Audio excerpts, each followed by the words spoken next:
Aron kani kaya ng disgrasya, gipahawanan ng kilid nga bahin sa nagusbat nga CICC building sa Mandaue City. Gikordon kini aron di makaduol ang mga fire victim nga temporaryong miistar sa mong lugar. Si Nico Serino sa report. Magduha ka semana human sa miigong sunog sa Tipolo, Mandaue City, pabilin nga nakaistar sa evacuation site ang mga biktima. Kagahapon, pipila sa mga pamilya nga mipwesto tupad gyud sa nagusbat nga Cebu International Convention Center ang gipabalhin. Gibutang ang yellow line tupad sa building pagpahibaw nga gidid-an ang mga evacuees nga mudikit niini agi og pagpanigurado.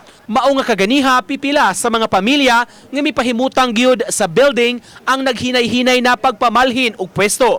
Sama nilang ginang Annabel nga nagplano nga mupaguba sa iyang payag-payag ug mubalhin sa unahan. Pabakantihan siya daw, so nagkabuo na sa may pangita dito area po nga amoa. Loy, kamera kayo siya. Tungod sa Oh, risgo man ko siya mo to nga. Naana sila nga, tanan na nga nag-line dira, papalhinon siya daw. Nakagakan niya ng kuwan eh. Sa babaw.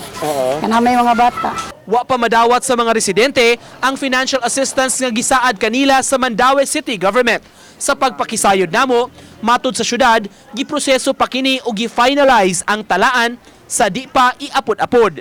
Uban ni Godfrey Relien, Nico Sereno, Balitang Bisdak.